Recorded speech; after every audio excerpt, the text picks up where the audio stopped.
শেখ হাসিনা সরকারের পতনের পর ময়মনসিংহের হালুয়াঘাট ধোবাউড়া সীমান্তে সক্রিয় হয়ে উঠেছে মানব পাচার চক্রের সদস্যরা। কিভাবে এটা সম্ভব?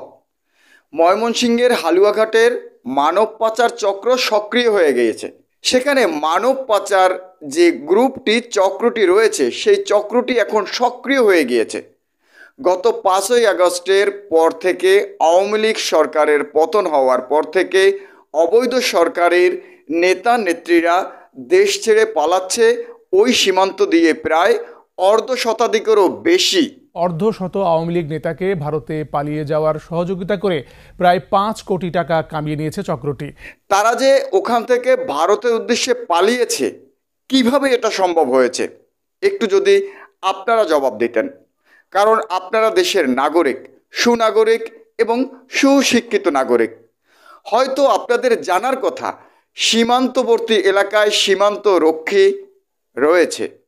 সীমান্তবর্তী এলাকায় ময়মনসিংহের হালুয়াঘাটে পুলিশের অস্তিত্ব রয়েছে। সেখানে কিভাবে দালাল চক্র সক্রিয় হয়ে যায়, কিভাবে সক্রিয় হয় একটু যদি আপনারা বলতেন প্রিয় বাংলাদেশের জনতা, আপনারা একটু জানিয়ে যাবেন। দেখেন, আমি কয়েকদিন আগেও কিন্তু বলেছি সীমান্ত থেকে এই মানুষগুলো কিভাবে ভারতে চলে যাচ্ছে। সীমান্তে তার কাটার বেড়া থাকা সত্ত্বেও, সীমান্তে হাজার হাজার লক্ষ লক্ষ বাহিনীর টহল দেওয়া সত্ত্বেও কিভাবে তারা পালিয়ে যাচ্ছে, এর পিছনে কাদের হাত আছে? হ্যাঁ, ওই ভিডিওর অনুসন্ধানে উঠে এসেছে সেখানকার দালাল চক্রের কেউ একজন বলছে এর আগে যারা এই সীমান্ত দিয়ে যারা ভারতে পালাতো তাদেরকে নিয়ন্ত্রণ করত বা এই চক্রকে নিয়ন্ত্রণ করত আওয়ামী লীগের লোকজন। আগে এটা আওয়ামী লীগের ছত্রছায়া হয়তো, এখন নাকি এটাকে নিয়ন্ত্রণ করছে বিএনপির লোকজন। এখন আওয়ামী লীগ ক্ষমতা নাই বিদায় হানা বিএনপি ছত্রছায়া এগুলি হচ্ছে। চলেন তাহলে বিএনপির স্থানীয় নেতা কি বলছে সেটা তার মুখ থেকে শোনা যাক। বিএনপি তো আর আওয়ামী লীগের নেতারা নিয়ে যাওয়ার কথা না।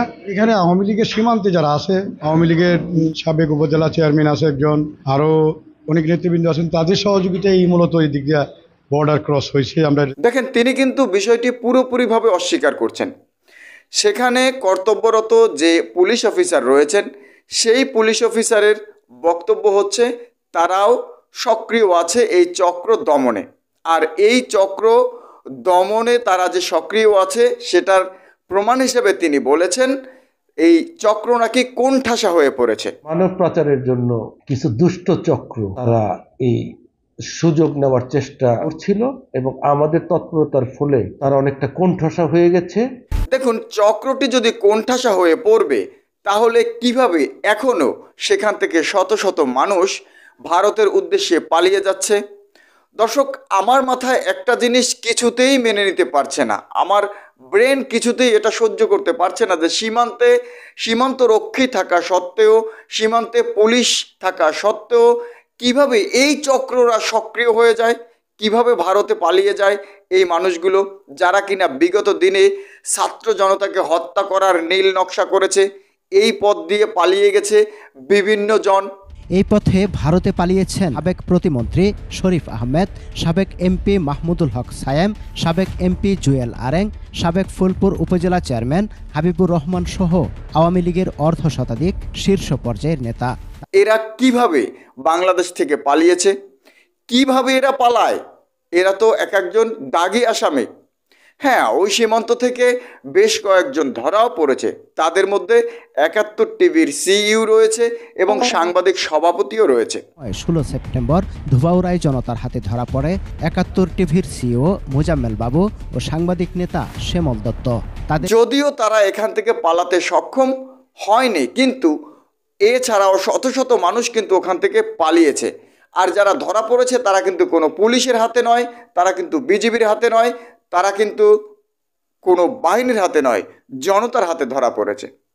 তাহলে এবার আপনি একটু চিন্তা করে দেখুন কারা এই জিনিসটা করছে। এখনও তাহলে আওয়ামী লীগের লেসপেন্সাররা সক্রিয় রয়েছে, অথচ অন্য দলের উপরে দোষ চাপানো হচ্ছে। আবার এমনও হতে পারে যে হ্যাঁ, ওই ব্যক্তির কথাই সঠিক যে বলেছে যে এই সীমান্ত আগে নিয়ন্ত্রণ করত আওয়ামী লীগ, এখন নিয়ন্ত্রণ করছে বিএনপি।